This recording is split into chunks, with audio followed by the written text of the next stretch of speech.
All right. How many people are excited this morning for lifespan development? All right. Well, I appreciate you guys being here on a Saturday. Saturday's kind of become the go-to. I realize that there are other classes, like some of you might have a Saturday class. So I realize that. We're all in the counseling department doing our best to try to work with each other in terms of classes, but we can't all find the best day. So we just kind of make do.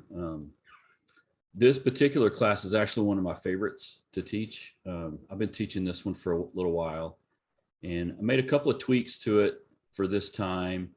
Not anything major. Of course, you guys don't know because you've never taken the class before, so everything's new to you. I do my best to make these classes super practical. I'm not going to sit there and open the book and read it. I am going to have some PowerPoint slides that are available to you. They're on Moodle right now, the ones we're going to use today. Usually there's not a lot of slides. The ones that I use are typically things that we're going to talk about during class. We are going to have at least one time that we'll do breakout sessions in the class as well. And so, and I'll do that here automatically. I'll put you guys in groups. I typically like to do groups of 3 or 4, no more than 4 when we do groups. And I'll give you 2 or 3 questions to discuss amongst yourselves, and then we come back and kind of talk about them. I want to talk about a couple of things, just some foundational things for the class right up front. Some of this will be repeated from the video that I made from last week. I was actually at this point last week, I was watching my son march at Disney World. So that was a lot of fun. We had a lot of fun doing that. And then it poured rain for about an hour and a half. Like literally we were inside the Disney World castle for an hour and a half as rain just poured down in Florida. But we had a really good time. So this particular class, as you can tell by the book, there's a lot of information, and that we could easily teach 3 semesters on this one topic easily. So we're going to cram all that information into 10 weeks. And so I do my best to cram all that information into 10 weeks. And how we do that is a combination of the exam and the study guide that's provided, which is the midterm is the front half of the book and the final is the back half of the book. And the study guide questions are really designed to really help you kind of synthesize what you're reading. And I'm not going to lie, the study guide questions are hard. Probably the study guide questions are harder than the exam because the questions on the exam are exactly what the questions are from the study guide. Like no changes, exactly. So if you can use your study guide on the exam, but as you're reading through the book, you can use the study guide as a guide. Now I have put yesterday or the day before, I did put a weekly reading schedule up because I know some folks like that, and that's great. So I put that up. I think I did that Thursday, so you can check that out too. The way the book is laid out, each developmental stage goes through a cognitive development stage, socio-emotional, and biological or physical, which I really like that, how the book lays things out like that, so you can kind of keep it organized and structured. And the reason why this class is really important, besides the fact that you have to take it, the reason why this class is important is because from the moment you're conceived until you die, you are going through some form of development, and you're going through some form of stage of development. And when we work with people, it's really helpful for us to know what stage of development that they're in. There's a couple reasons for that. The first reason is if something's going on, we're working with someone and maybe they're delayed developmentally, and I'm not necessarily just talking about a disorder, but it could be in any other way. Like I've worked with a lot of former addicts that have emotional delays in their development.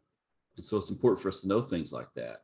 So you could have a 35-year-old person that maybe had an addiction that started when they were 20, and they're emotionally delayed 15 or 20 years potentially. So it's important to know how we develop emotionally. It's important to know how we develop cognitively.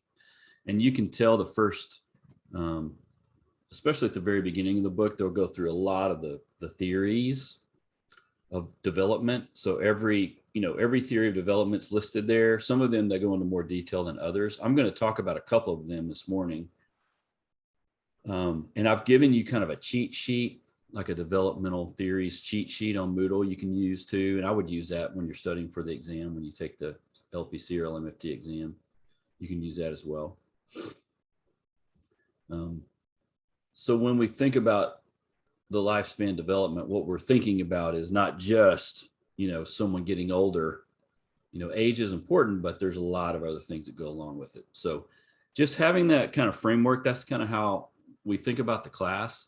And then what I'm going to do in these particular Zoom classes is try to bring up practical things that we would potentially talk about when we're in session with people. So that's the goal. So today we're going to start with childhood. And so childhood is going to be, for our purposes, is going to start more along the lines of like 5 or 6 years old, and then go up until almost adolescence. So around 11 or 12.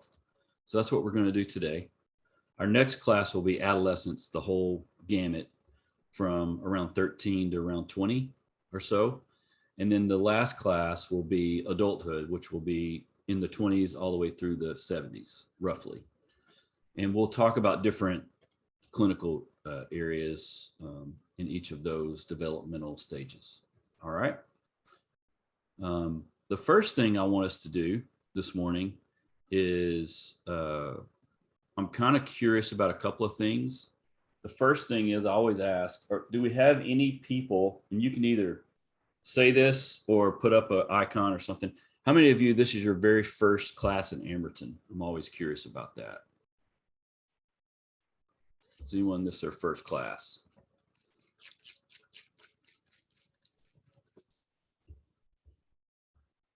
All right, we got a couple. All right. How many of you are going in the school counseling route? 3, 4, okay. How many of you are doing either LPC or LMFT? Lots of folks, okay. How many, now this happens every once in a while, so don't look at me weird. How many of you are taking this as an elective, but you're not doing any of those things? I do have some of those folks every once in a while. Okay.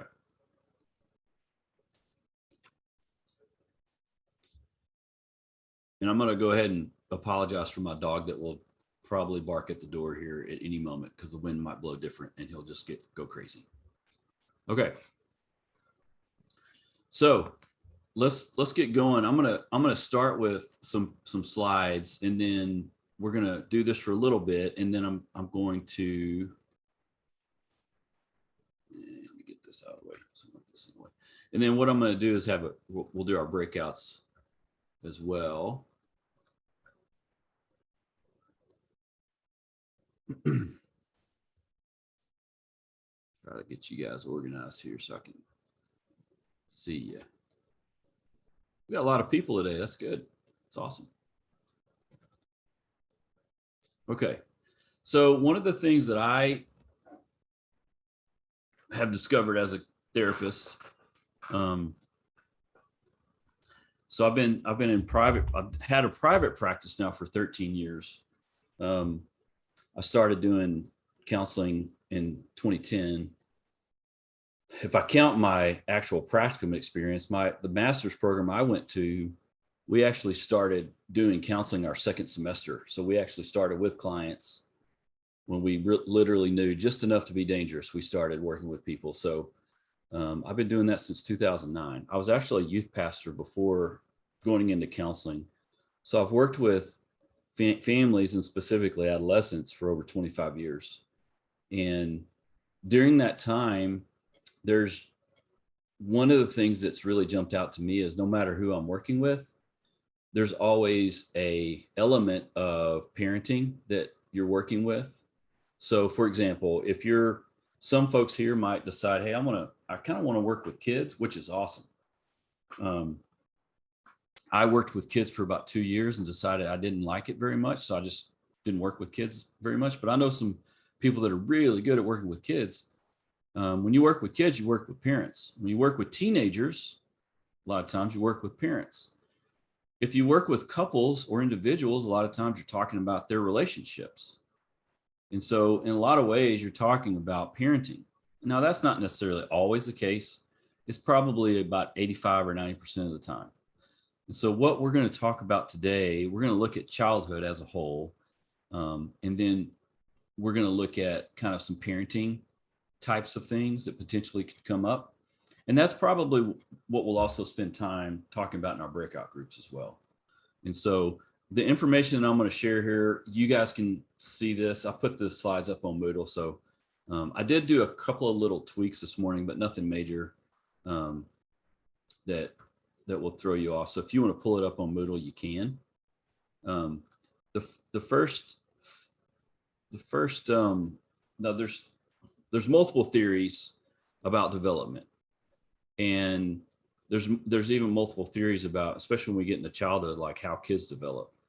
Piaget and Vygotsky are two kind of, they see things a little different. One of them is a social constructivist.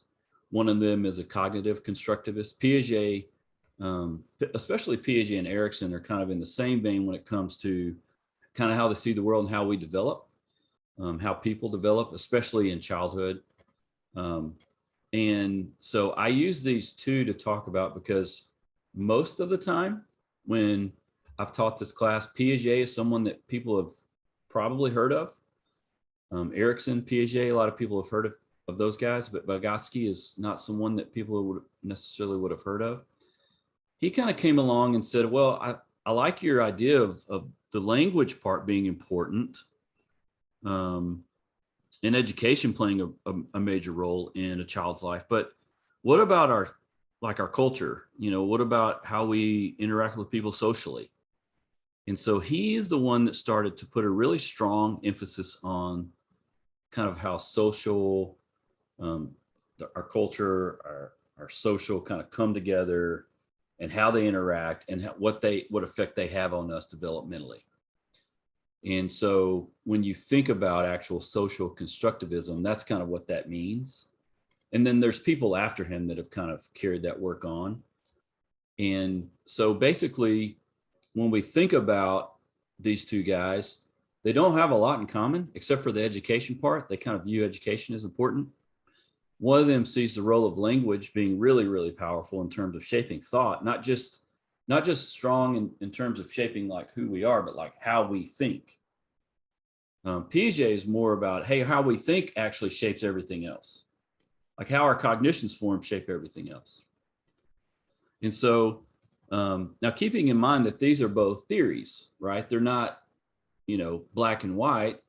So some people are going to come down on the side of Piaget. Some people might like Vygotsky. Some people might like Freud. Some people might come down more with Erikson, and that's okay. It's no problem. It's a theory. It's basically our way as human beings to try to understand a couple of things.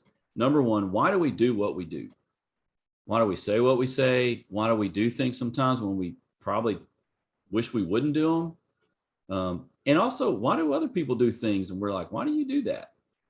Well, I said this and you did this. So it's our way of trying to understand that, but it's also our way of trying to understand other intricate things, like how do our emotions form and how they affect us? How do our cognitions form and how do they affect us? So when you're thinking about working with people, we can think of them in terms of their cognitions, their emotions, and their behaviors.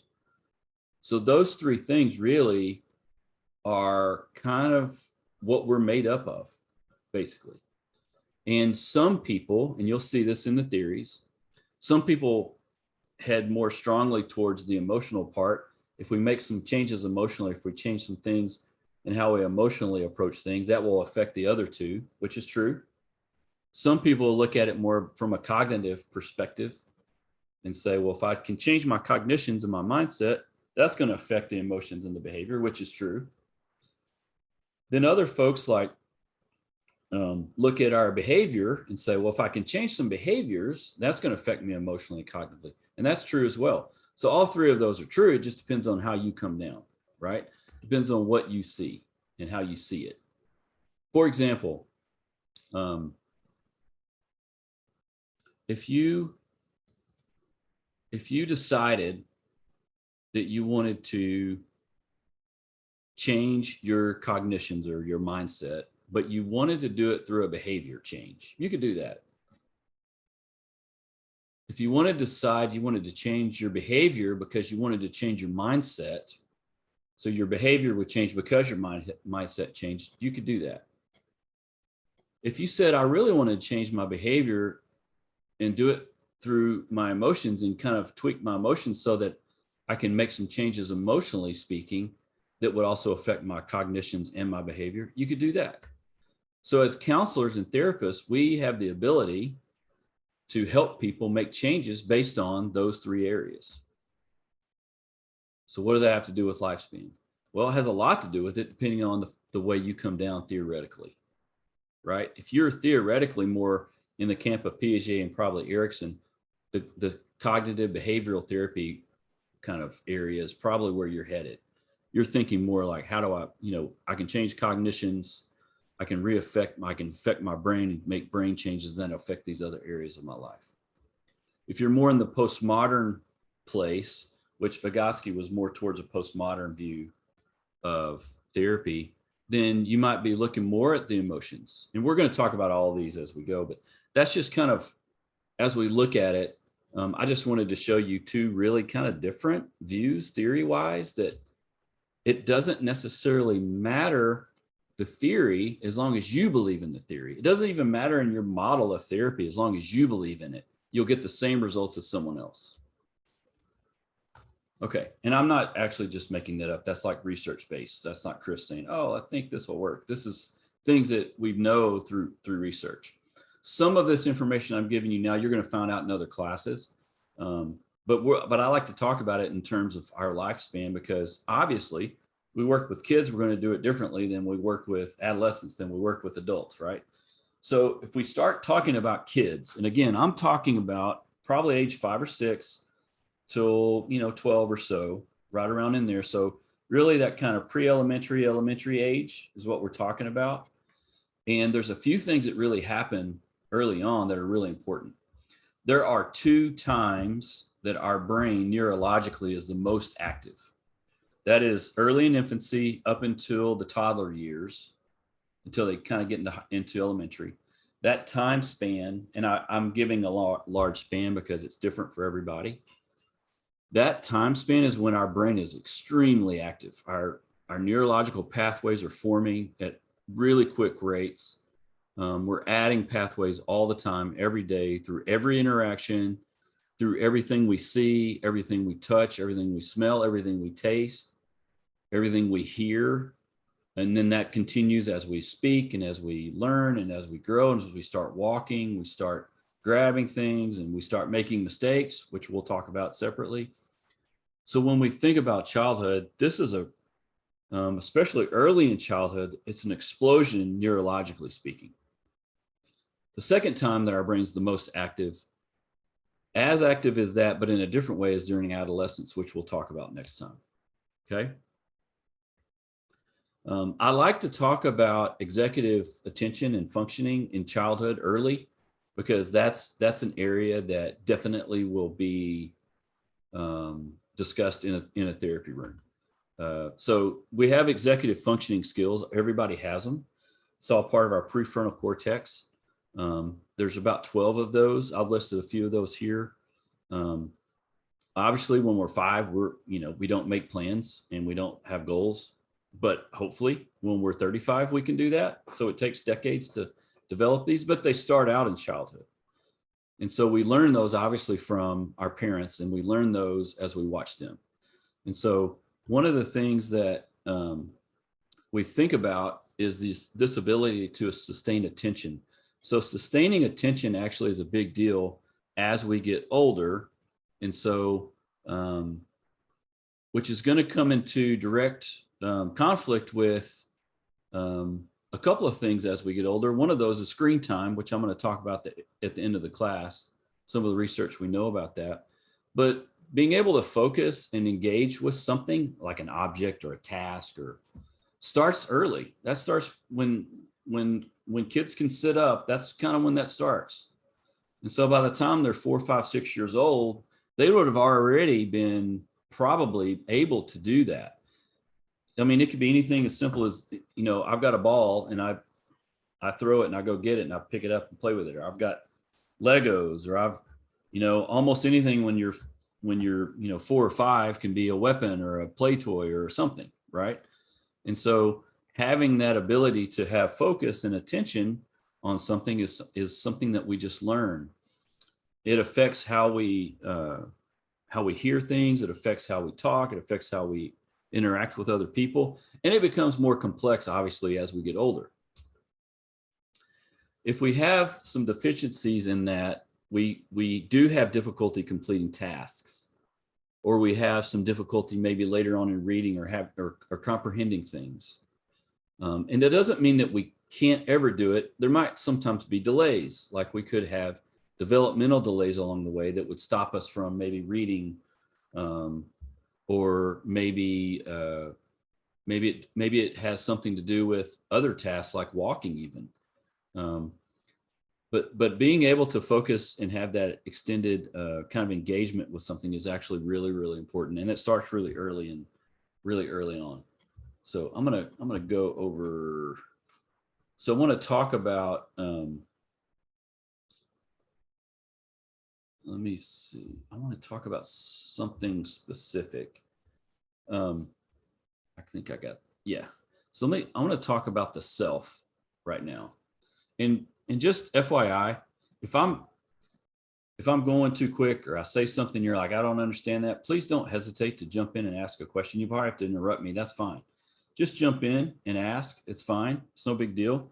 The other way that we're going to do this is if you have questions, but you're not ready to ask it, you want to write it down. I'm actually going to save about 10 minutes at the end of class to have any kind of question answer time with you guys. So either jump in and ask, or write it down and ask later, or put it in the comments is fine too. Don't hesitate to do that. I forget that I really get excited about all this information. I just start going and start talking. And sometimes I say something and someone's like, wait a minute, what's that mean? Don't hesitate to stop me. It's no problem. All right. Someone's asking, can we see, can you guys not see that? See my, let me make this a little bigger.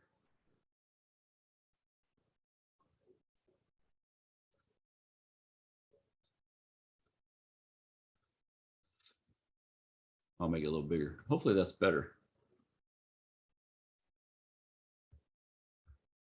All right. Let me talk about this idea of self. And this is where a lot of theories, Erikson included, talk about this idea of self. And this is actually a really important concept that we as people learn early in life. And it's kind of important that we learn it. Because if we don't have a sense of self, it makes it more difficult to have a sense of others.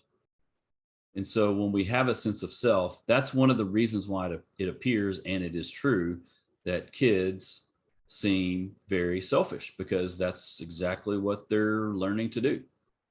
That's who they are. Pretty much everything revolves around them because that's what they're learning about themselves. They're learning who they are. That's the beginning stages. If you don't have that beginning stage of sense of self, as we fast forward into adolescence and especially early adulthood, it makes it harder to have a sense of identity. So these kind of stack on top of each other, and it begins with this sense of self. And so one of the things that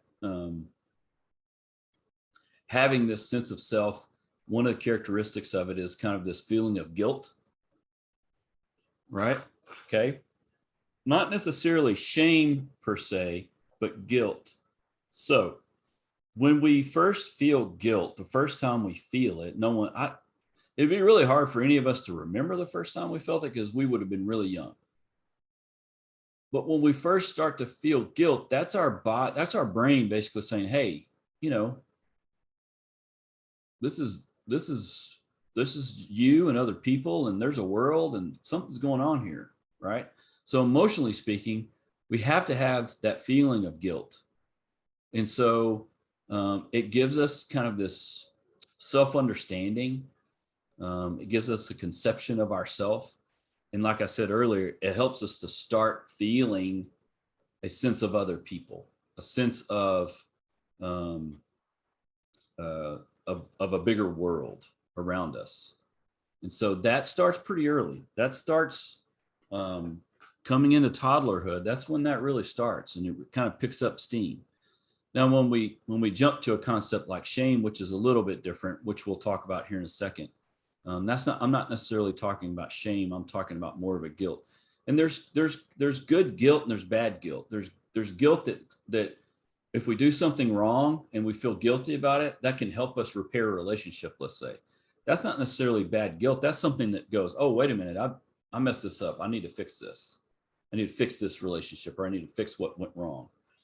Bad guilt is I keep doing this over and over, and I'm so bad, and I'm feeling guilty. Like if you feel guilty about something that you really didn't have anything to do with, that type of guilt is one of the reasons why we see people. One of the reasons why people come to us, because that type of guilt can stack on top of itself. You combine that with shame. And if that starts early in life, then we've got a whole other set of things we could talk about. So when we get to this kind of middle and late childhood, so now we're talking about into elementary, so kind of early into late elementary, kids can start talking about themselves in terms of their psychological characteristics or traits, or they can recognize social aspects. This idea of comparing yourself socially to other people really starts in really more late childhood, not necessarily in adolescence. It's kind of like full-blown wildfire in adolescence for sure, but it starts in childhood. We start kind of comparing, and because we can see differences in people, and we can see, especially socially speaking, we can start to see that and have and experience it. So that kind of starts in childhood. So this idea of perspective taking is very important, and we're going to talk about this particular one throughout the life, every lifespan. Perspective taking is one powerful and important part of empathy. The ability to assume someone else's perspective or understand their thoughts and feelings. You can teach kids how to do that early and continue to teach them. Just like, it's a skill. Basically, it's a skill. It's a skill-based activity that you can teach and that you can help people learn how to do. And you can start doing that early on. And it's actually really important to start doing that early on, because that actually helps you do other things later. Now, in terms of this idea of there's two concepts of self-esteem and self-concept. So the idea of self-esteem, kind of this global evaluation of the self, and our self-concept, like those are more domain specific, kind of in certain areas where we feel like we're competent in something. Those also begin developing early. One of the things that's interesting about self-esteem is that high self-esteem doesn't necessarily mean you perform better in school. It kind of means you have a positive view of your ability, and this is probably true as we get into adolescence and even in adulthood, you can have a fairly high self-esteem, but not really want to work on things or put in the work. And so you're not going to perform well. So in other words, high self-esteem doesn't automatically equal better grades, for example, or better work ethic, for example. It means you feel good about it. You know you can do it, but you still have to put the work in. And so that's one of the reasons why high self-esteem doesn't necessarily translate into better performance in school. It can translate that way, but there's other things that need to happen as well. The one thing that is true if you have higher self-esteem is your initiative is typically a little bit higher. The reason why I talk about it this way is because here's how you can look at self-esteem. If you view something in front of you like a project or an activity that you're going to do, you know, there's a start to it. And once you start, even if it's something you haven't done before, you kind of think to yourself, I've never done this before. I might mess up, but I'm pretty sure I can do it. I'm pretty sure I'm going to be able to figure this out. I'm pretty sure I'm going to be able to handle it. Even if you make mistakes and you kind of go through the process, all throughout the process, you continue to have that basically that mindset of, I think I'm going to figure this out. I feel pretty positive that I'm going to get to the end of it. I'm going to be okay. That's positive self-esteem. Negative self-esteem is basically, I look at this project, I've never done this before. I don't think I can do it. But you start on it anyway. You start working on it. And every time you either do something well or not well, it's kind of the same. Oh, I knew I couldn't do it. I figured I wouldn't be able to finish it, but you keep working on it. Even after you finish it and finish the project, you still look back and go, I knew I couldn't. I mean, I can't believe I did it. I knew I wouldn't be able to do it. Like, you still have a negative kind of esteem or a concept of it, even after you finish. That's kind of more that negative self-esteem. And so that ability to have positive or negative self-esteem is not necessarily locked in, but it's something that you can work on. So, and again, these concepts are not like as locked in as, say, maybe your personality would be as locked in. They're things that you can work on and become better at. So they're skill-based things. It does take a lot of work, but they're skill-based types of things. All right, let me take a step back because I want to talk about this one for a second. You guys have any question about anything that I'm going to stop sharing for a second? If you have, let me take a step back, and you have any questions about anything I'm talking about?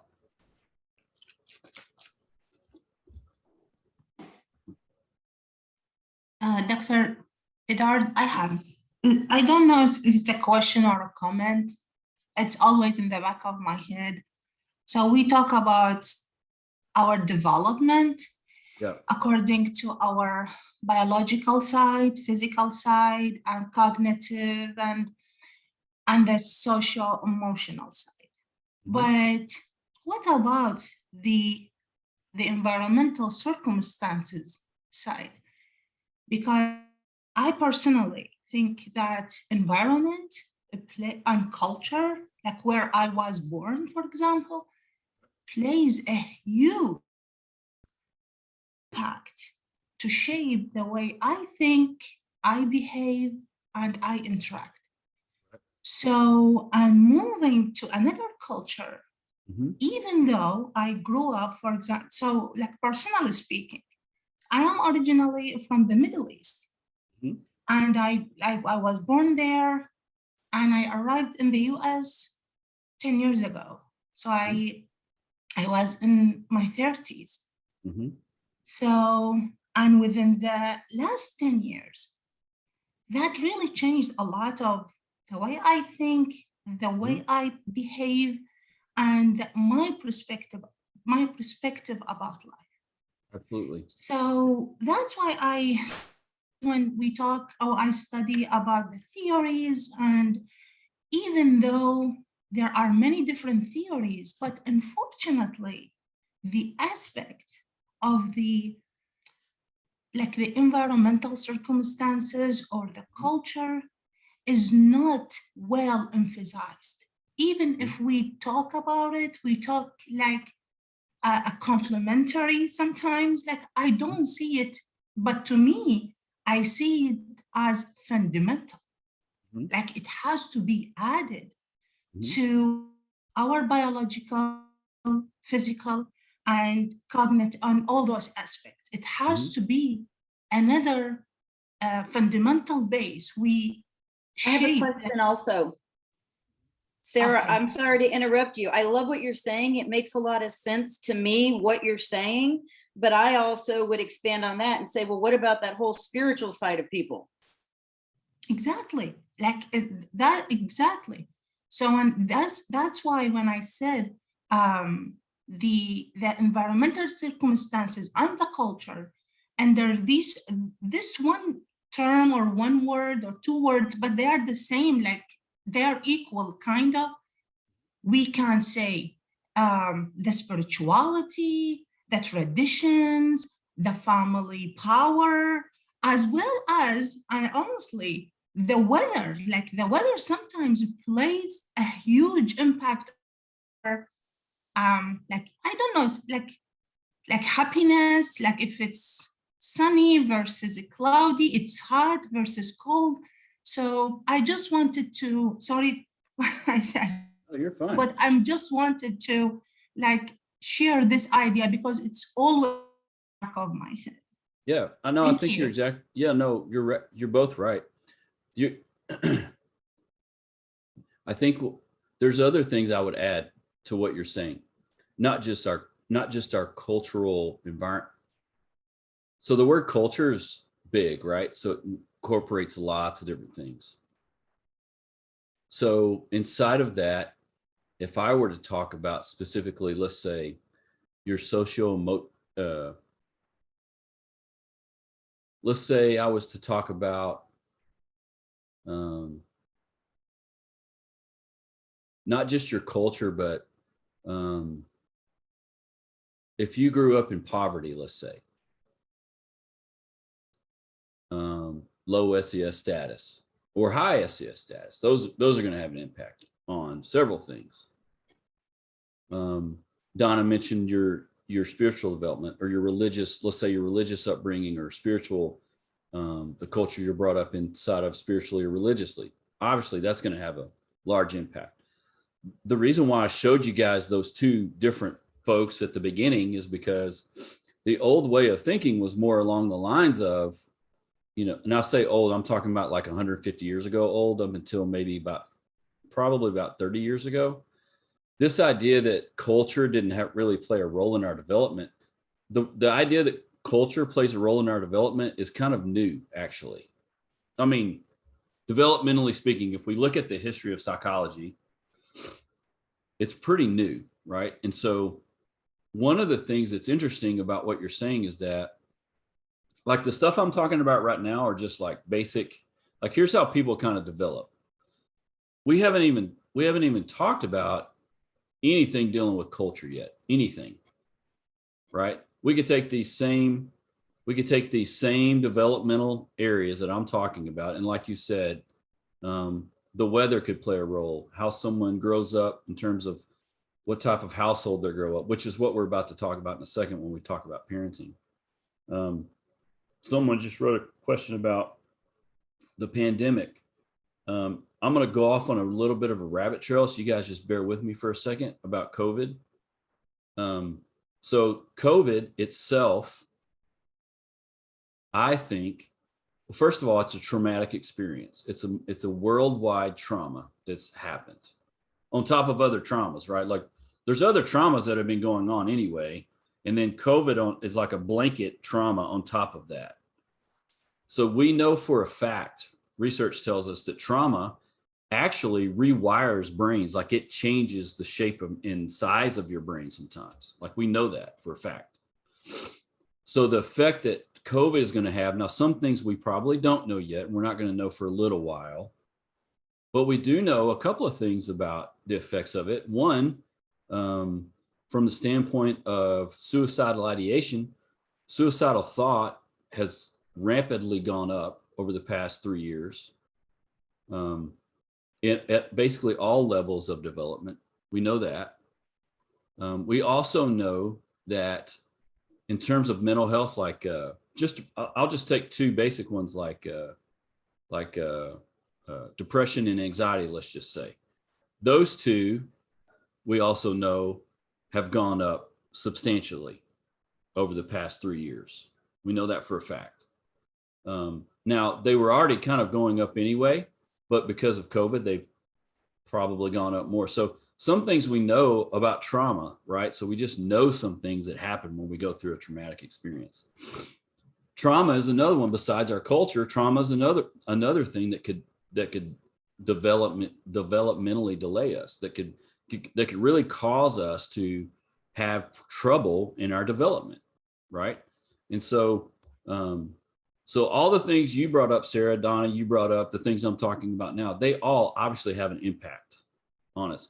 I personally like Vygotsky because he really focused more on the social and more on the cultural and more on the environmental. He said, hey, yeah, these other things are important. And we do go through these developmental stages. At the same time, why do we not take into account all the social, the emotional, what's the books call them social, emotional, kind of putting them together. I kind of separate them a little bit. But all of those things impact us individually, and they impact us at different ways in different stages. So you could be I turned 50 this week, and COVID has had a tremendous impact on me. It changed my whole practice. I'm only virtual. I've been virtual for 2 years, which has changed my financial situation, there's just other things that have happened.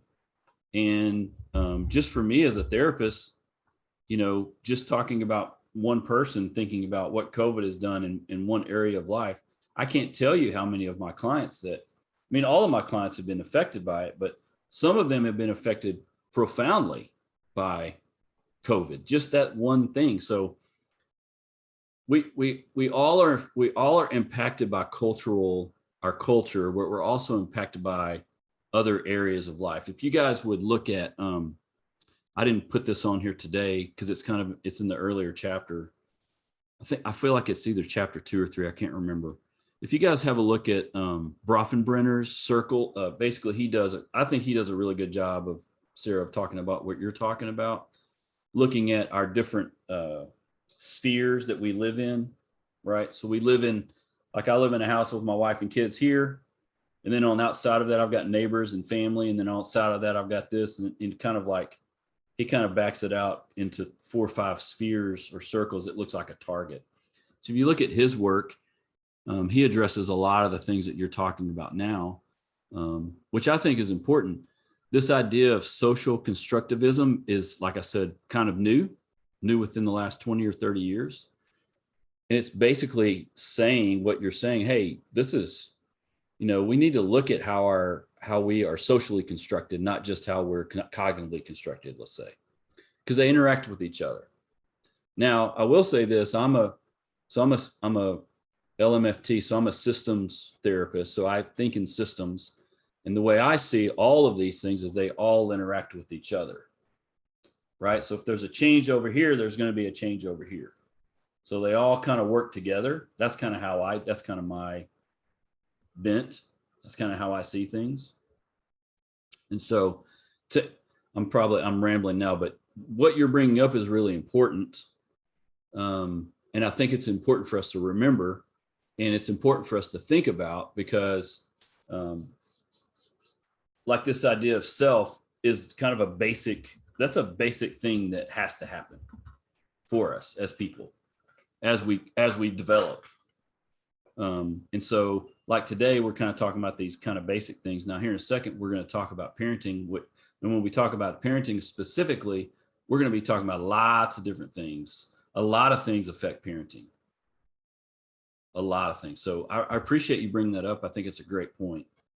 It really is. Very good. All right. Any other questions?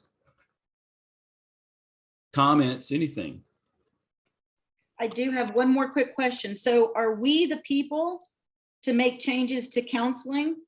In other words, if we, like what just Sarah brought up, and me, as far as my question about the spirituality, are we the generation or the people in progress of, if there's going to be changes and need to be made changes, would that come through us?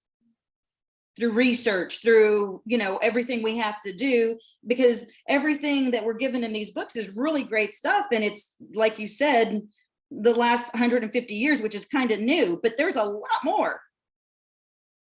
So, yeah. So here's what I would say about that.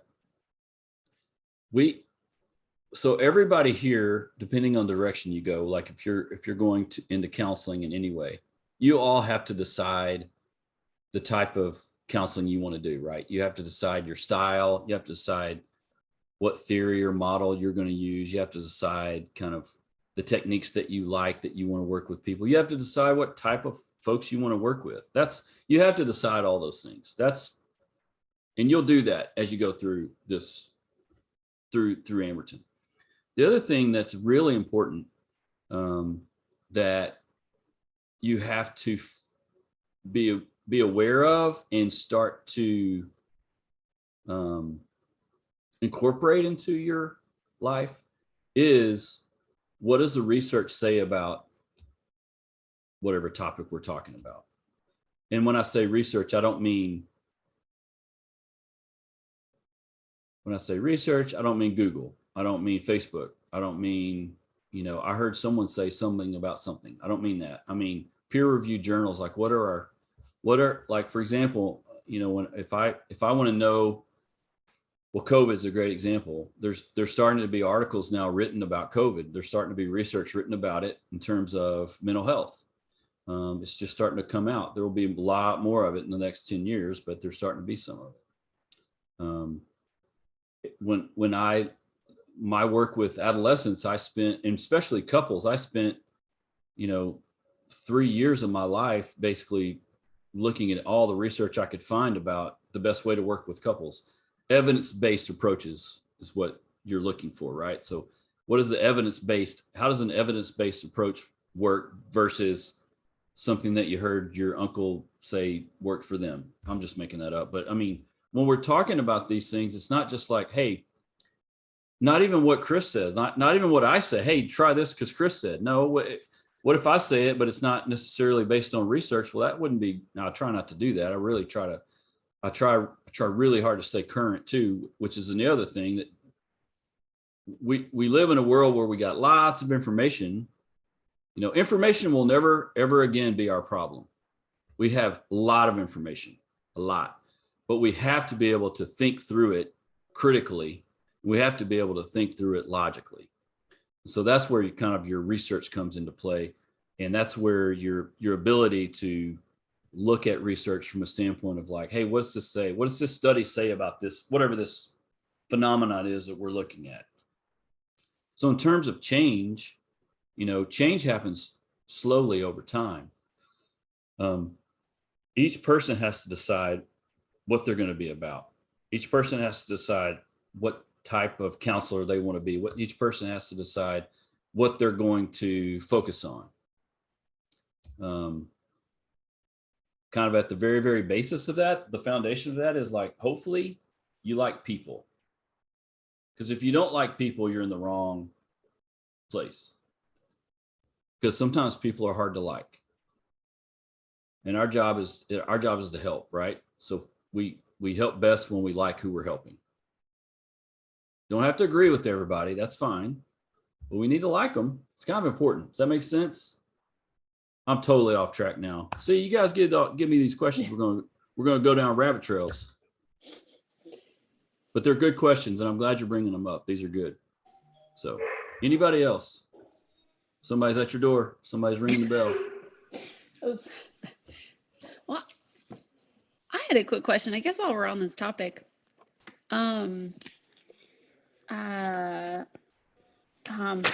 it's been a while since I started this graduate program, had twins coming back. I think I recall reading something about it, but as far as, these different components that are part of us that shape us, isn't there something to that, as far as like your family, kind of like your family background, like generational passed down, wasn't there somebody that addressed that?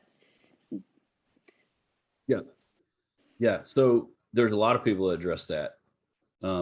So there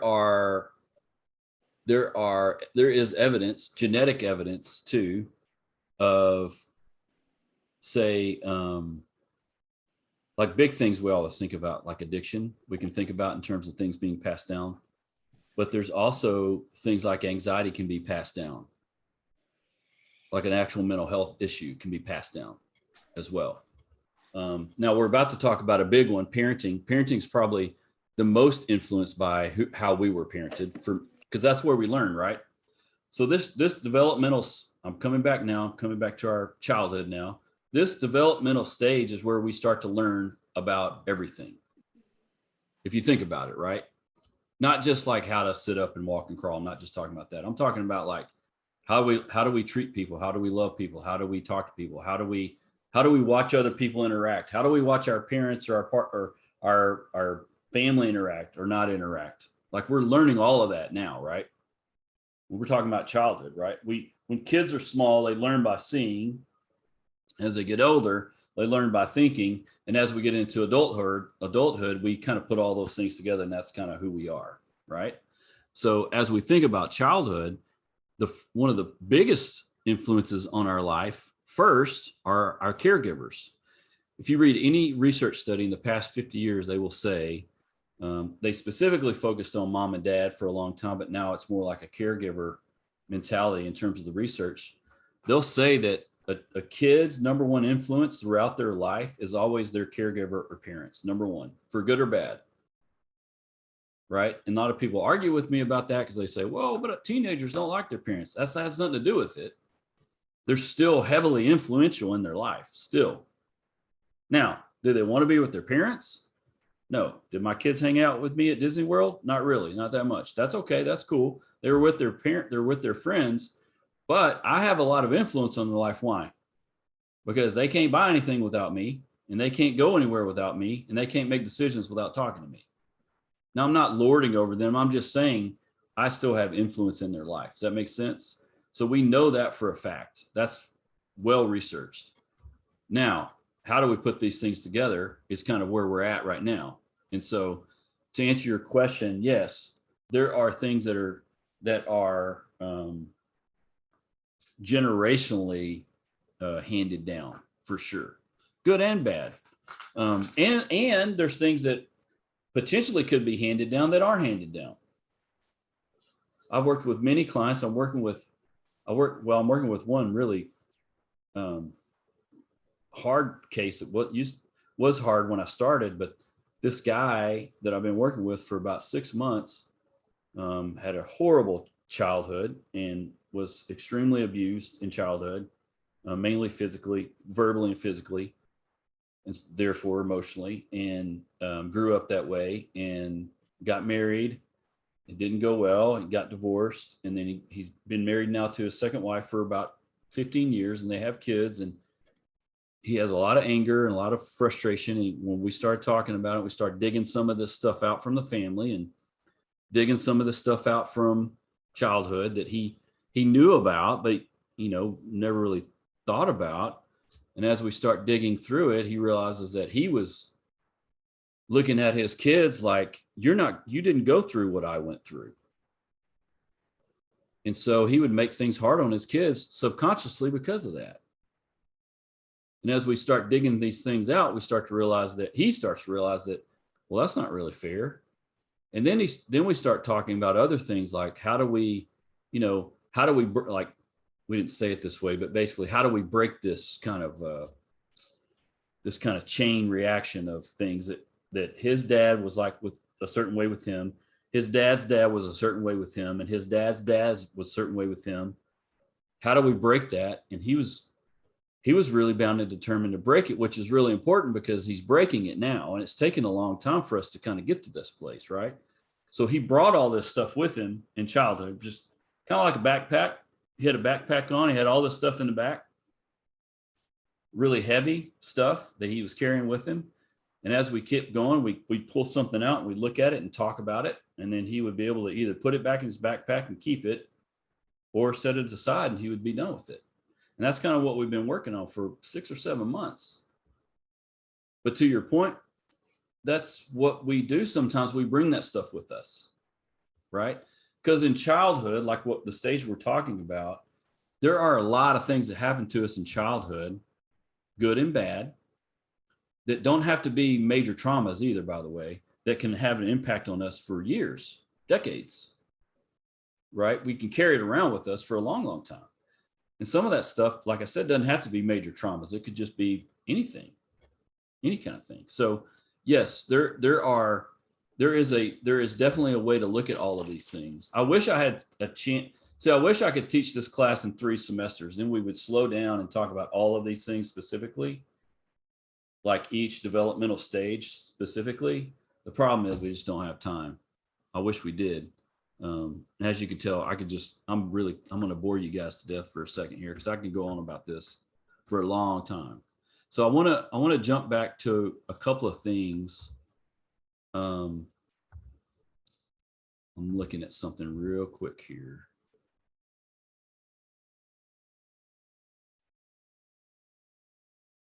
I do want us to, well, first of all, anybody else have any questions or comments about anything? Let me ask that first.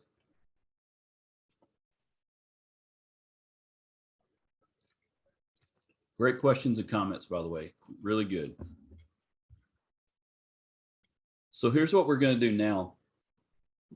We're going to do a breakout group, some breakout groups here. The first thing I want you to do in your group is to I know this sounds weird and you can see names on the screen, but introduce yourself to each other. This is what I would do if we were in person anyway.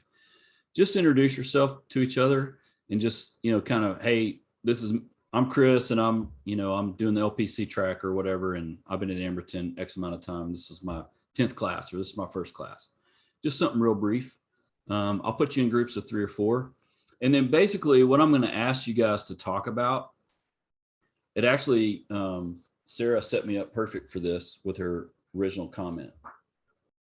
Because one of the things that has been changing over time is the roles, because we're gonna transition now into talking about parenting in childhood. And so one of the things that has changed over time is like the role of like mom and dad, or men and women's roles have changed over time. Like there's significantly more dads staying at home, let's say, with the kids now than there ever has been. Now COVID has kind of shaken that up a little bit, but that's happening. That trend has been going on for about 20 years now. So there's been some changes there.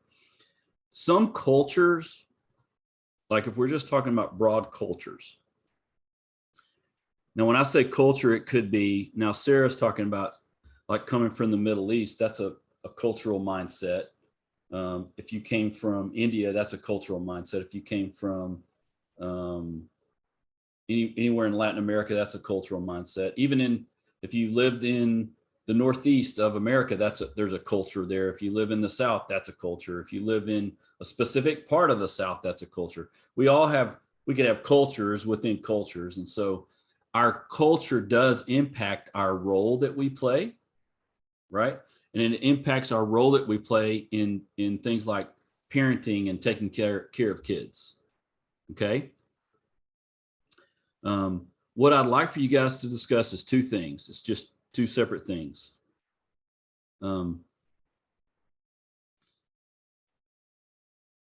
the past, probably up until pretty recently, there's been very specific roles that men have played in a family and women have played in a family. And for some people that might still be the case, but they're pretty specific roles. Some of those things have started to change, right? I want you guys to discuss 2 things. Let's say that raising kids and you have specific roles for the caregivers, like for specific roles for mom and dad, and they have those roles and those are very specific and we'll call them traditional specific roles. What's the benefit and what's the positive and negative for that?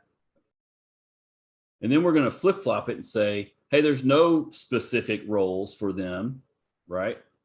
There are no specific structured roles for them. What's the positive and negative of that, right? So the first one is, what's the positive and negative of having very specific roles for mom and dad or caregivers, right? And we'll call them more traditional, like the traditional roles, like moms do this, dads do this. And then the other one is there's no structured roles. There's no specific role. Mom can do whatever, dad can do whatever, no specific. We're not talking about neglect. I'm not talking about that. I'm just saying there's no specific roles. What's the positive and negative of each one of those areas? Does that make sense? Okay. Start by talking to yourself and saying, hey, introduce yourself. That'd be kind of nice too. All right. I'm going to give you guys about 10 minutes or so. So if you need to take a break too, by the way, go, do that too. But I'll start and I'll jump in and out of the groups and kind of see how you're doing as well. Let me get this set up. All right. So what'll happen is if you've never done this before, you'll get a little button you can push and you'll just jump in. All right.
These kindergartners this year, they can't open up a bag of chips. I mean, they're just, it's Oh, rough. goodness, yeah.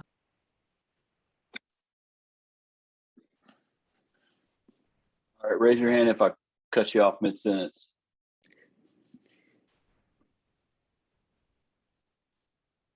Sometimes that happens. Really good discussions you guys are having. That's really good. We're gonna do that every class. We'll do at least one of those every time. So I'm going to, well, first of all, I don't remember who said this. I don't remember. I think Marilyn, I think when I jumped in there, Marilyn, you were talking about, I didn't eavesdrop, by the way. I just wanted to hear what you guys were talking, make sure everybody, was doing okay. And plus, I just like to hear, I miss the classroom where I can hear everyone talk. So I like to hear, what everybody's talking about. And something Marilyn was bringing up, I think, Marilyn, if you wouldn't, I'm going to put you on the spot a little bit. If you wouldn't mind sharing, you were talking about not just the change of roles with men and women, but what happens when kids have same-sex parents and what that looks like. Would you mind talking about that a little bit? I know you were talking about, but you're a kindergarten teacher. I know kind of, even from that perspective, if you wouldn't mind talking about that, I think that would be really kind of cool. No, I don't mind. I was saying that, I'm 51. So when I grew up, we had very defined, roles. A woman does this and a man does that.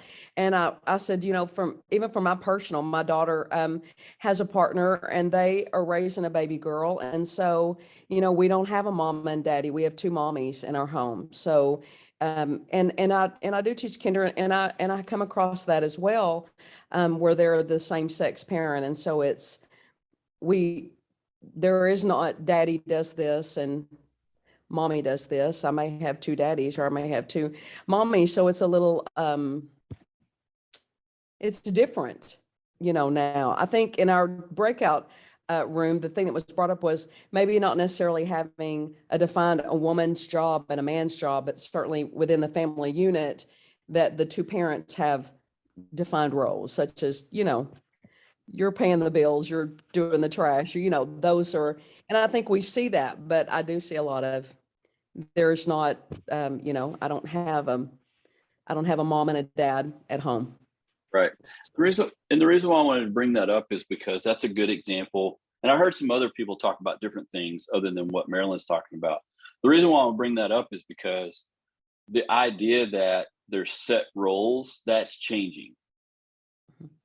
Yes. Now, I can only speak about that from like an American standpoint, not necessarily like worldwide, but worldwide is changing a bit too, depending on where you're at. But there's not necessarily like, well, men do this, women do this kind of thinking as much anymore. And that's changing. And the reason why I'm bringing that up is because one thing we know research wise about families in general is that if the more adaptive they are and the more flexible they are, the better chance they have at being healthy. Not perfect, like things don't go great all the time, but you just have a better shot at being healthy when you're more flexible and adaptable.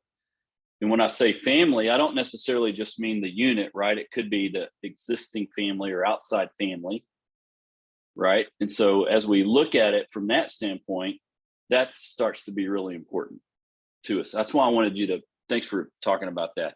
And you guys were talking about great, everyone was having really good discussions with each other. This idea of roles, I brought it up. I was trying to kind of put you in a box on purpose to make you think through it. It's really, I don't know if any of you had a problem. I'm not sure. Did any of you have a problem thinking about it in terms of like, this is how the roles should be?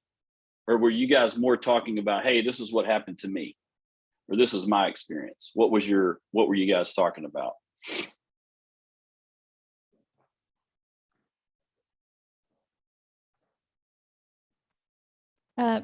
For my group, we definitely talked about like personal experience, whether that be home we grew up in or the home we created with our spouse, and looked a little bit at the movement of, or the kind of spectrum of possibilities, even because for me, like, I didn't grow up in a traditional home, so I lived full time with my mom, which meant she did everything. And, so even back 40 years, that was already happening. So there was already happening to the traditional roles at that point. Absolutely. Good. Dr. Bedard. Yeah. Oh, sorry. No, go ahead. In our group, we just, we were talking about exactly what you said, like being flexible, being like adaptable, like and how to say it? Like it's the easiest way to be healthy, to be open-minded and open-hearted, is just those rigid like roles can create problems. And I shared with the ladies in my group, personally, I lived since I was born until 30s in like a culture, man is the master. Man has the first, like the high class, and women, regardless the education, the heritage, whatever, always women comes in a second place. And I also shared how that, as a simple example, one of the problems I have is perfectionism. And I started digging in the roots of this problem. And I think one of the reasons I have this problem in my life, which consumes a lot of my energy and time, is because I grew up in a culture of praise men, and to compete with a man, I have to be error-free just to reach his level. So this is part of my life. Then I moved to the US after I got my divorce. So I lived with let's say a man who's a master. And then I moved to the US as a single mother who, I was a mother and a father. So I played both roles, and my kids were witnessing all those changing in my life. And then 4 years ago, I got remarried from an American gentleman who believes in equality. So I played different roles through my life, and each role, and the summary of what I have learned, and even I communicated with my kids, with my boys, be flexible. There is be flexible, open-minded, open-hearted, believe in unconditional love, unconditional respect, and do your best. Do your best and take advantage of the moment that we are living a good life. So that's why we said there is the positive aspect is to be flexible. Thank you. With what you're talking about, I'm gonna jump right into this idea of parenting and styles of parenting. Now, this is in your book, but this is also received a lot of attention recently, and it goes along, Sarah, with what you're saying in terms of being adaptable and open to change, and open-hearted and open-minded. So I want you all to look at these styles in that vein. And again, you can read in the book, but you can read about this in terms of research. There's been a lot of research done in these parenting styles, and there are definitely some critiques of this in terms of just giving broad generalities to a parenting style. Obviously, not every parents in one style. Sometimes we might go back and forth between styles, but in general, when we look at these, we can look at the authoritarian parenting style as being super restrictive and very close-minded and very, this is how it goes, this is the rule, you follow the rule no matter what. And not just that, it's not just in childhood, but that would be the parenting style forever. And that's a fear-based, guilt-based parenting style that's been around for centuries. It's been around a long time, and it's still something that's used. And I'm not trying to, just FYI, I'm not trying to be negative about any of these things. I'm just presenting them to you. And a lot of people grew up in one of these styles, and potentially a lot of people parent in one of these styles. And it's not up to me to tell you how to do it. I'm just telling you what the research says about them. So if we look at these, the indulgent and the neglectful parenting is pretty much what it says, in terms of just probably too open, too unstructured, too loose. But sometimes they can be, sometimes even neglectful. Indulgent can be really structured in strict in one area, but in another area, like totally just wide open, not no structure at all. So it's really super overly flexible, not necessarily chaotic, but almost chaotic. Right in the middle is this authoritative parenting, which encourages independence of children. And I want to talk specifically about that right now, because that parenting style has been shown to be probably if we're gonna pick one that we want to try to head towards, it's probably that one. And when we say independent, we don't mean no rules, we don't mean no consequences, we don't mean no structure. It's actually the opposite. We need rules and structure and guidelines. Now, what y'all were just talking about in terms of roles at home, whether you're a single mom, single dad, parents, same-sex parents, just living together and have kids, whatever it is, it absolutely helps children to have rules and structure and roles and responsibilities. It absolutely, you have to have it. The reason is, sorry, I'm going to skip around here a little bit on you. The reason is because of attachment. And I'm going to talk a lot about attachment, and just, I'll put all my cards on the table. I'm an attachment theorist, so I believe heavily in attachment theory. And so I really gravitate towards attachment, and not just attachment with kids, but like in adulthood too. And so your attachment style starts forming it in childhood and begins to be defined and redefined and modified and kind of secured as you get older. And what we know about authoritative parenting is kids have a better shot at being more securely attached than anxious or avoidant. And there's more styles than this, but these are the three basic ones that we can talk about. So I'm going to give you a quick overview of what we're talking about when we say attachment. And this is what I talk to my clients about, just practically speaking. When we think about kind of a childhood game, like playing chase or tag, like if someone's chasing you and you're running and they get close to you, you kind of get a little excited and it's kind of fun. Really, all you're trying to do, the whole goal of the game, is get to a base, some base. And once you get to the base and you're touching the base, then they can touch you all they want and tag you all they want, but you'll never be it. You'll always be safe at that base. If we fast forward into adulthood, it's not that much different. We want to be safe. Like, we need a place to have a base, like where we don't want to chase after or run from, especially people that we love. We need a safe spot. Doesn't mean we always agree or get along all the time, but especially when we don't agree or get along, we need a safe spot. We need a spot that's safe for us, emotionally, physically, and mentally. We need that safe spot.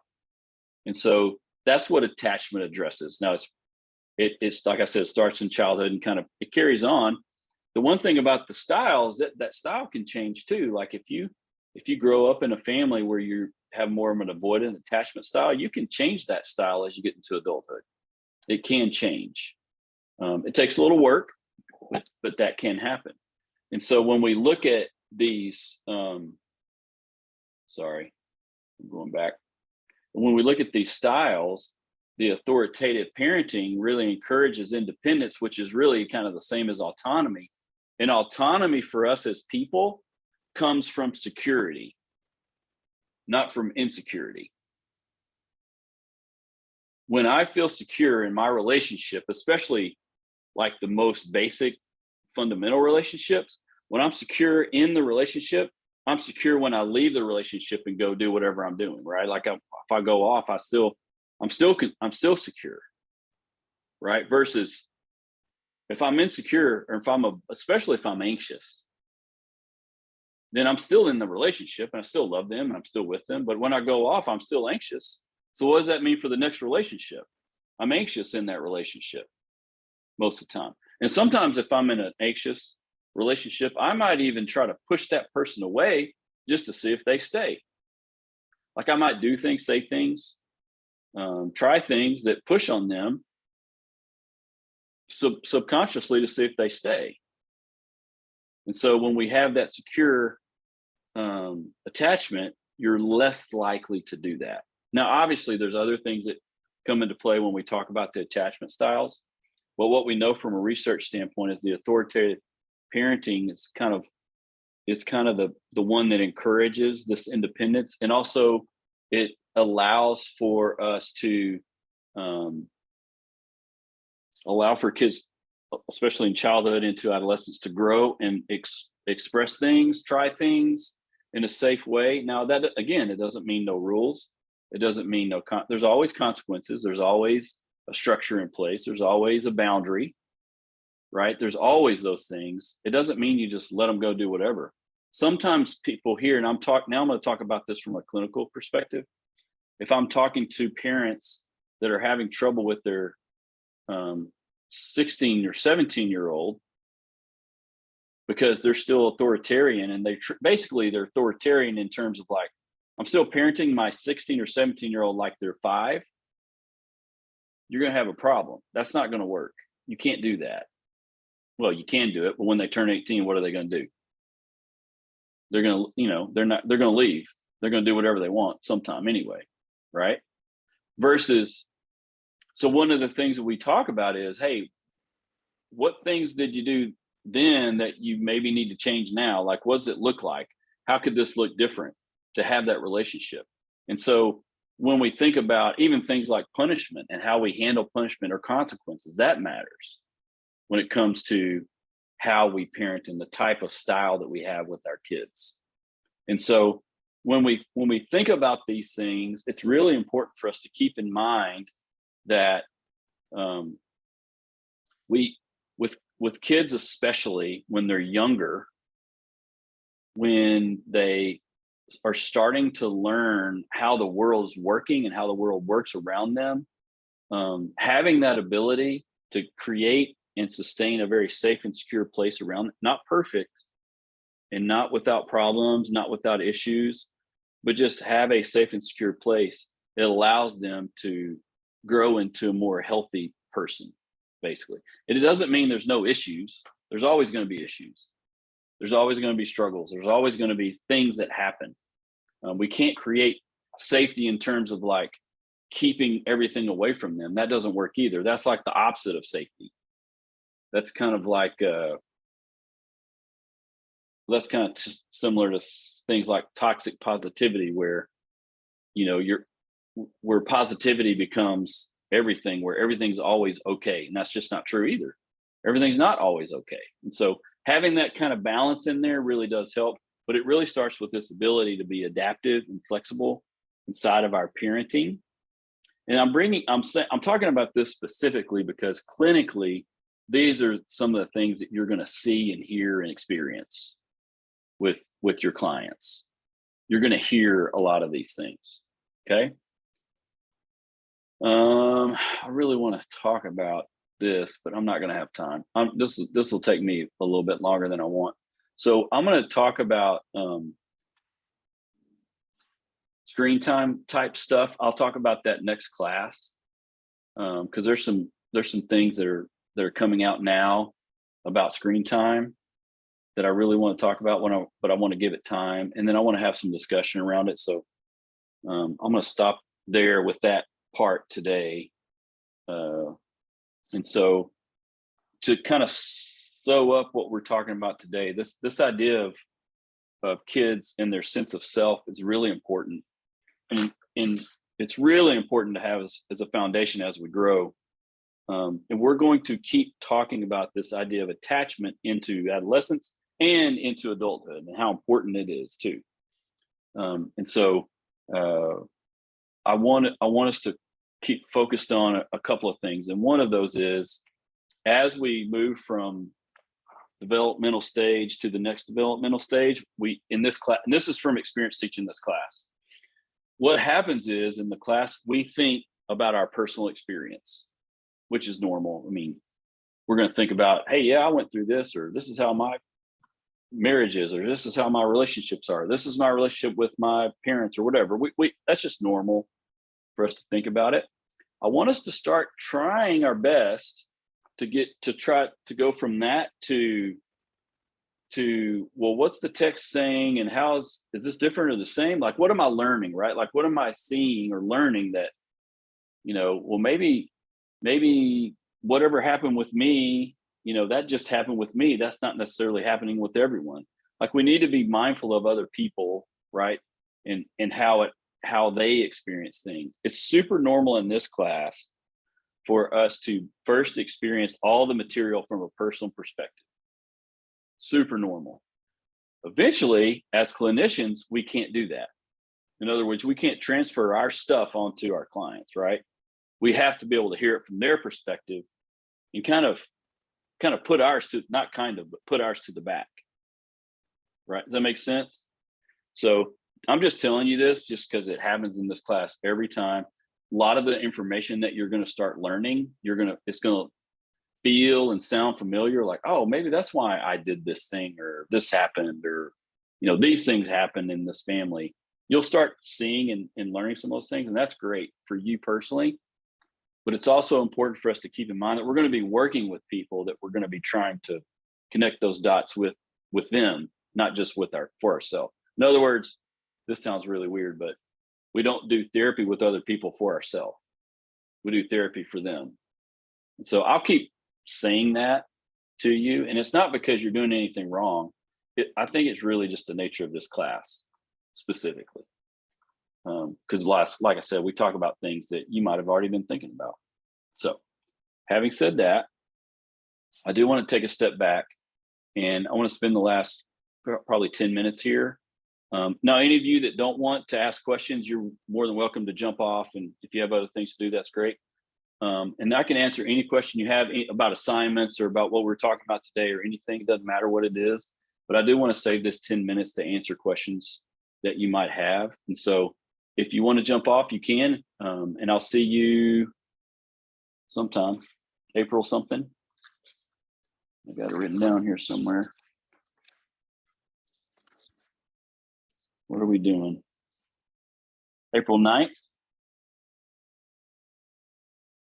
That sound familiar? Hopefully that's right. That's what I got written down.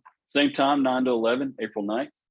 And we'll be going into the wonderful world of adolescence. We're going to dive headfirst into it. It's going to be awesome.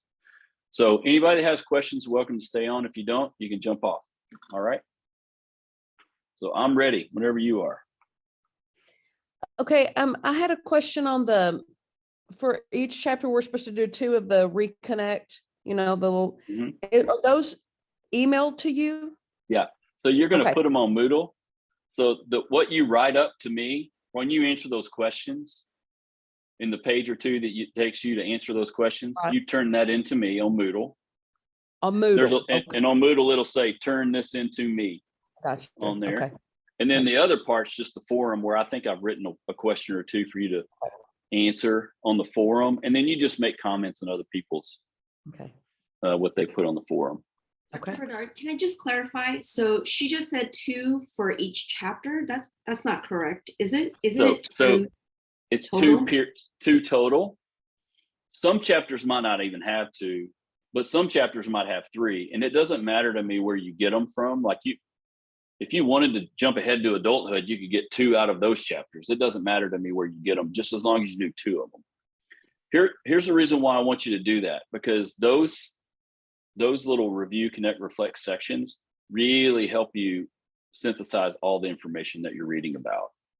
So as long as you do 2 of those each assignment, that's what I'm looking for. So in the end, you would have done 6 of those total. I have a couple more questions about just like the actual structure of the exercises. And so, for example, in the example that you gave us in the PowerPoint, like one of the questions is, what are 3 sources of contextual influences? So in our answer, can I just write normative age-graded influences, normative history grade? Like it can just be like simple, like Love it. I have 108 students. The simpler you make it, the better. If you guys want me to grade quick, man, write it simple. I love it. You don't have to write a bunch about that. That's good. Okay, sorry. And then I have one last question. So then the forum exercises, so like forum exercise 1, that's related to exercise 1. The question is like, which lifespan stage did you choose? And so So then actually we should not be doing the reflection, like review until like chapter 4, like section 3, where we get into infancy. It's okay if you did, if you did one of the first few chapters, just write about why you did that, like what you learned and what you found out about that. That's fine with me. Most people do a life, like a stage, but not everyone will. Like some people, here's learning styles for you. 101, ready? Some people read the book chronologically. Chapter 1, 2, 3, 4. I mean, they're going to go chronologically. So they're going to do the review, connect, reflect sections in those chronological steps. Some people won't do that. Some people will skip ahead and read other things. And so however works for you, Cindy, whatever works for you, it's fine. It's fine. Does that make sense? Okay. Hey, did y'all like my introduction video? Wasn't that awesome? I've never done that before. Oh, yeah, nice. Somewhere on the written assignment, you had you reference APA format. Like, do you expect APA format for the exercises? No, because those are just Okay. short answer. And if I didn't know where you were getting the information, like if I didn't know you were getting it from the book, that wouldn't matter. But I know where Okay. that's coming from. Yeah. Right. Because everything you guys are talking about in that assignment, it's not coming from you. You're getting it from the book. Right. Does that make sense? Yes. Yes. Yeah. Yeah.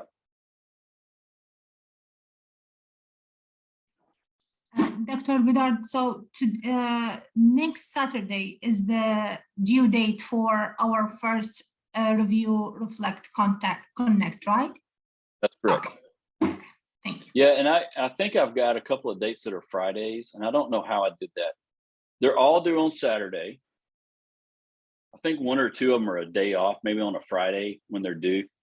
Just get them to me on Saturday. That's fine. The APA assignment, I think, is the only one that's due like in the middle of the week. I think on the 31st or something. I can't remember if it's the 31st or 30th. I can't remember the date, but I think it's in the middle of the week. I did that kind of on purpose for me because I'm going to be grading those a little quicker than normal. The APA specific, here's why I gave the APA assignment. If you haven't written an APA style, which I get a lot of students, this is their first class, or they haven't written a lot of papers yet, I started giving this assignment just to get practice in APA format. Some of you have written an APA, you'll do that assignment really quick and it's no big deal and you'll move on. Some people will do it and they'll get it totally wrong. And I'll give you a lot of feedback on it. I'll let you rewrite it and you can return it in. The goal is not to fail you on that. The goal is to help you like learn how to do it. I know from speaking for myself, when I first went back to school, I had been out of school for a long time, quite a number of years. And then I had to learn APA style because I'd come out of school doing MLA before. And APA was like a totally different language and I did not get it. And my first few papers were like horrible, right? So I want you to learn it, but I want you to do this assignment so I can kind of help you learn how to do it. Okay, so that's the reason why I'm giving you that assignment. So I'll give you a lot of feedback on that and some examples. I've also given you a link to the Purdue OWL APA site. They are current with the 7th edition of APA style, the publication. That's a great place to go. Sorry, I'm going to sneeze. That's a great place to go for any question you have in any class. They will literally tell you how to cite and write headings and do references for anything you can imagine. Like whatever, I have 10 authors. How do I cite 10 authors? I mean, anything you can think of, it'll be on there. That'll be your best friend, I think, moving forward, not just in this class, but other ones. All right. Any other questions? I just wanted to clarify one thing to be sure I understood right. So there was one place I did read that on the exercises, it needed to be in APA format, but you just said that it really doesn't. That simple No, it answers. doesn't. Okay. Yeah. It's okay. The main thing is when you write, I do want you to write, clearly so I can, understand what you're saying. That helps, but the APA part, that doesn't matter as much. Some people will do it anyway, and that's okay too. Any other questions?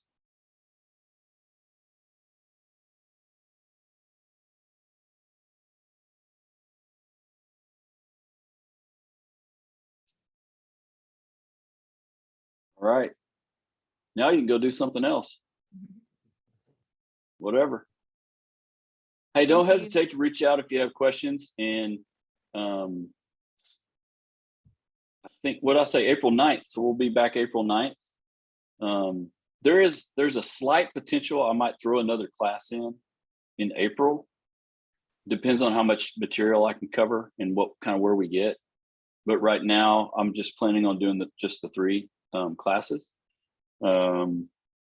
So next time when we meet too, I'll talk a little bit more specifically about the midterm, like how to log on and all that kind of thing. If you've never done that before, it's super easy. It won't be hard. But I do encourage you to start doing the study guide if you haven't already. I would do that. And for all of those that are watching the recording, hopefully you watch till the end. There is a midterm forum discussion there on Moodle for if you have questions about as you're going through the study guide and you're like, hey, did anybody get C on number 45, where you can talk to each other about it. That really does help. I started doing that a few semesters ago. That helps students do that. I've even had students have Zoom study sessions with each other with the study guide, because the study guide is kind of hard on purpose. It just makes the midterm a lot easier. Okay. Okay. Now go do something else. Have a great day. Have a good weekend. Thank you. Bye-bye. Bye-bye.